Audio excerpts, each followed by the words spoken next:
దేవుని వాక్యం చాలా స్పష్టంగా సెలవిస్తుంది. కొన్ని రోజుల క్రిందట నేను గృహ దర్శనం చేసేవాడిని. దరిదాపు 15 సంవత్సరాల క్రిందట గృహ దర్శనం చేస్తూ ఆ ఇల్లు ఈ ఇల్లు తిరుగుతూ ఉన్నా. అయితే ఆ రీతిగా తిరిగేటప్పుడు ఒక ఇంటికి వెళ్ళాను. వాళ్ళు చాలా సంతోషంగా ఉన్నారు. మంచి భోజనం వండుకున్నారు. మంచి భోజనం వండుకొని వాళ్ళు అన్నమాట, సార్ మంచి టయానికి వచ్చారు, రండి భోంచేయండి. వాళ్ళు చాలా ప్రేమతో మాట్లాడారు. రండి సార్ రండి, చేయి కడగండి. చేయి కడుక్కున్నాను. మంచి భోజనం పెట్టారు. నేను ఒక ముద్ద 2 ముద్దలు తింటే వాళ్ళ అన్నమాట ఏమిటంటే, అయ్యగారు కూడా చూస్తారు పెట్టు అన్నారు. అయ్యగారు కూడా చూస్తారు పెట్టాలన్నా, ఏం పెడతారు ఇల్లు అని అయ్యగారు కూడా చూస్తారు పెట్టు అని అంటే వాళ్ళు మంచి హిందీ సినిమా పెట్టినారు. నేను అన్నం చూడాలన్నా సినిమా చూడాలన్నా అర్థం కాలే. భార్య అనింది, వద్దు వద్దు వద్దు. మొగుడు అంటాడు అని నాకు అనిపించింది. ఇలా అన్నం పెట్టేంతవరకే మంచోళ్ళు. ఆడంటాడు నన్ను అంటే వాళ్ళ దగ్గర నాకు విలువ. అన్నం కోసం అన్నం దగ్గర నేను కూర్చున్నందుకు నా విలువ దెబ్బకి పోయింది. నేను అన్నాను, నాకు కడుపేం బాగలేదు, ఏమనుకోవద్దండి వదిలేస్తానని. అయ్యో అయ్యో వద్దయ్య గారు వద్దని. ఆ అమ్మ అంటుంది, సార్ అది పొట్లం కట్టిస్తాను అమ్మకన్నా తీసుకెళ్ళండి అని. నా మనసులో నా బిడ్డలకి ఎప్పుడు ఇంత మంచి అన్నం పెట్టలేకపోదామా అనిపించింది. నాకే అవసరం లేని వాళ్ళకి ఎందుకు లేనని, వద్దులేండి మా కుక్కలకి వేసేయండి. అయ్యో ఇంత అన్నమని, పర్వాలే వేసేసేయండి. ఎందుకు ఇంటికి తీసుకెళ్ళరు? ఆడు ఎవరు ఆడు. నేను అన్నాను, ఎందుకు అంటే బిడ్డలు తినేసి ఉంటారు, తీసుకుపోయి ఏం చేసేది, రాత్రికి పెట్టుకోండి. వద్దులే అంటే రాత్రికి కూడా చేసేసి ఉంటుంది మా భార్య. ఒకే పూటకి 2 సార్లు ఎందుకు అని కూరలు ఒకేసారి చేస్తుంది. అన్నం మిగిలితే సద్యాన్నం తినేస్తాం, మాకు అలవాటు అని చెప్పినాను. దయచేసి వినాలి, కూర్చోబెట్టి అన్నం పెట్టే, పర్వాలే పెట్టు ఆయన చూస్తాడా అంటాడు. నీకు అర్థమైంది అనుకుంటా. భార్య సైగ చేస్తుంది. నేను ఇట్లే చూస్తా ఉంటా, దొంగోడు వాడంటాడు అని. చాలా మంది కుటుంబాల్లో సేవకునికి విలువ ఉంటుంది, ఇటువంటి విలువ ఉంటుంది. దానికి నేను బాధపడలేదు. ఎందుకో తెలుసా, ఒక సేవకునికి ఎదుటి వాళ్ళు ఏం చేస్తారో అది అనుభవిస్తారు. 10-12 సంవత్సరాలు 15 సంవత్సరాలు అయింది. ఈ ఊర్లో 20 లక్షలు ఐపీ పెట్టి పారిపోయినారు. ఈ రోజుకి అడ్రస్ లేరు వారు. 20 లక్షలు ఐపీ పెట్టి పారిపోయినారు. దయచేసి వినాలి, ఒక ఉద్యోగం, ప్రభుత్వ ఉద్యోగం, దాంట్లో మోసాలు చేసి డబ్బులు చాలా కొట్టేసి ఉద్యోగం నుండి టెర్మినేట్ చేసినారు, తీసేసినారు. దయచేసి గమనించాలి, కుటుంబం తారుమారైపోయాది. బతకాలని వ్యాపారం, బతకాలని అది, బతకాలని ఇది, ఎన్నెన్నో చేసిరు కానీ బ్రతకలేకపోయేది.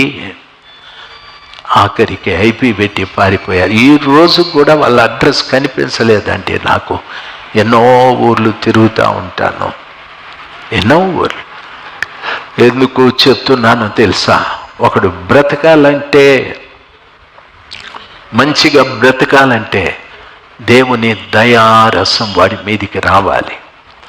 దేవుని దయారసం వాడి మీదికి రావాలంటే వాడు ఆయన సేవకుడై ఉండాలి.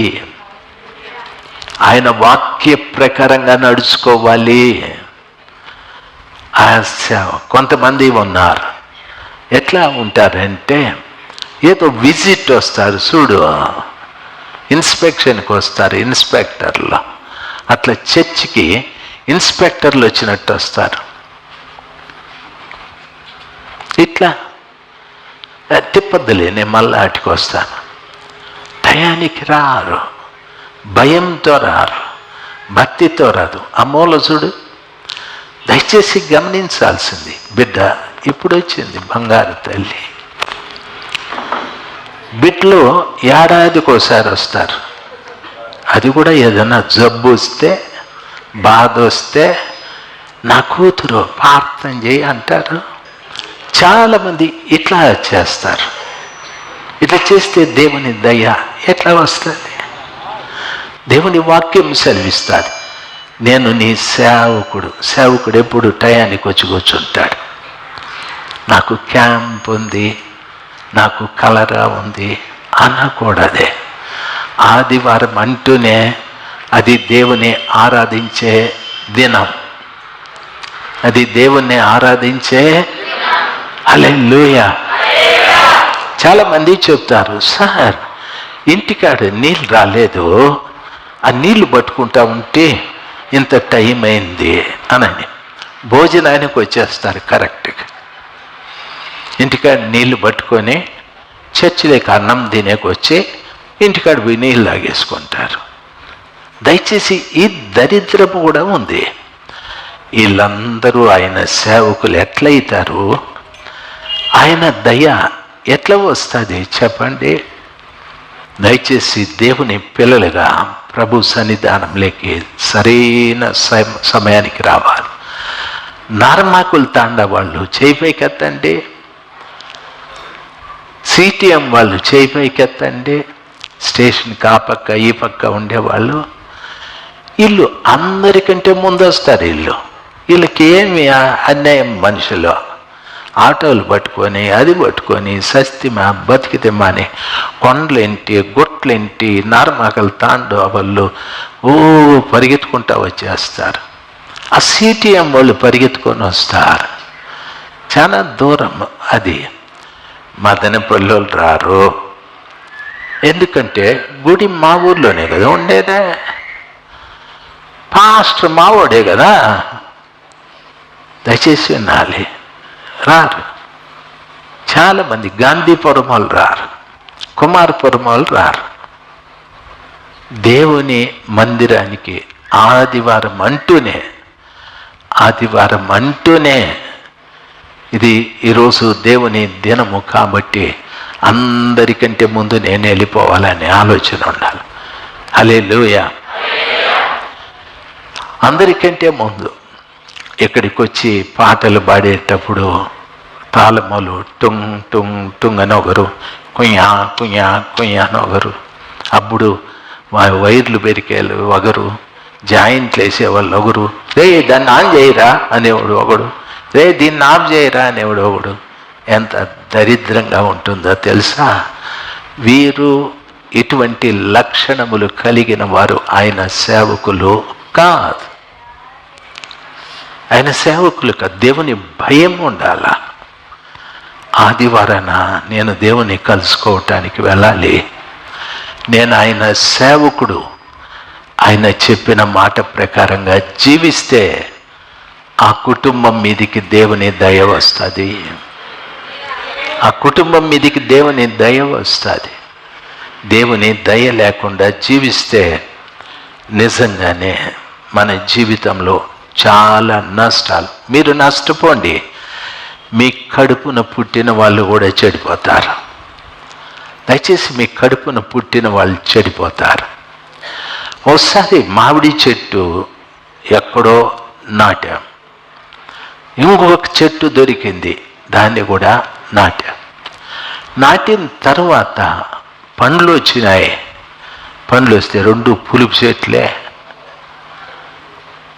చెట్లు ఒక్కాయి పోలే, రోడ్డు పక్కనే చెట్టు, ఎవడు ముట్టుకోలే. ఓ రోజు అడిగినా, బ్రదర్ ఎవడు ముట్టుకోలేదే కాయలోనే, ముట్టుకోమని చూద్దాము, నోరు నాశనం అయిపోతుంది అని అన్నాడు. నోరు నాశనమా? మామిడికాయలు తింటే నోరు అంటికి నాశనం అయిపోతుంది అని ఒక కాయ వెరికిచ్చా. కొరికే లోపల వారం బాల పులుపు నోట్లో. ఏమి చెట్లు నాటి చచ్చినవురా నువ్వుని? తెలియలేదు సార్ ఇటువంటి వీళ్ళని, కొట్టిపాయరాదా అంటే ఏదో ఉంటే ఉన్నీలే అని ఇడిచిపెట్టినానని. లండన్కి వెళ్ళినాను. లివర్పూల్ అనే స్థలంలో మన వాళ్ళు ఉన్నారు. వాటికి తీసుకుపోయినారు. వాళ్ళు ఇంటికాడ యాపిల్ చెట్లు ఉన్నాయి, ఎర్రగాసిపోయినాయి. మన భాషలో చెప్పాలంటే యాపిల్ కాయలు. ఏమిరా ఇట్లా కాసిన ఇల్లు, ఏమిరా ఎంత అదృష్టం ఇళ్ళకేనని నేనుండి బుజ్జి ఈ పల్లె కాసినాయే అంటే, కాసినాయన్నా తినలేము అని. తినలేమా? యాపిల్ కాయలు తినలేమా అని నేను మేడ మీదకి ఎక్కువ కాయ బెరికి కొరికితే చింతకాయని మించింది పులుపు. ఇదేమి యాపిల్ కాయరా? ఇక్కడ ఊరుగాయ వేసుకుంటారు, నా పచ్చడికి వేసుకుంటారు. యాపిల్ కాయ మాకు ఒకటే తెలుసు, తీపుది. ఇదేం యాపిల్ కాయలు రా? ఊరంతా చెట్లే, ఎర్రగా కాయలు. నేను అనుకున్నా, నాయన చెట్టును చూసి కాపును చూసి మనం ఏమారిపోతాం. అయితే దానికి గుణం చాలా దరిద్రంగా ఉంటుంది. దేవుని బిడ్డలు మీరు చాలా బాగా కనిపిస్తారు. ఆడబిడ్డలు అయితే చీర నగిసిగా కట్టుకొని శంగులు పైకెత్తుకొని అని నడుస్తారు, నాజూగ్గా నడుస్తారు, పౌడర్ తగ్గనేరు అని నొక్కుంటారు. మగోళ్ళు అయితే సరాయి కింది గట్టుకొని నడుస్తారు, సొక్కాయి పైన ఉంటుంది, ఏం కనపడకూడదు అదంతా కనిపిస్తూ ఉంటుంది. మగోళ్ళు దయచేసి గమనించాల్సింది, ఏమిరా వీళ్ళకి ఏం రోగం వచ్చింది, వాళ్ళకేం రోగం వచ్చింది? దేవుని దాసులు కాదు వీళ్ళు, దేవుని వాక్య ప్రకారంగా నడిచేవారు కాదు వీళ్ళు. దేవుని దయ ఆ ఇంటి మీదికి రా. అందుకే వాళ్ళ వేషాలు పగటి వేషగాలు. మందిరానికి వచ్చేటప్పుడు నాజూగ్గా రావాలి, దేవుడు మెచ్చుకునేటట్టుగా, దేవునికి నచ్చేటట్టుగా రావాలి. హల్లెలూయా. నచ్చేటట్టు రావాలి. ఇక్కడెవరో చూడాలా, ఇక్కడెవరో నా ఫ్యాషన్ చూడాలా, అది చూడాలా, ఇది చూడాలా అంటే మొత్తం పోతుంది.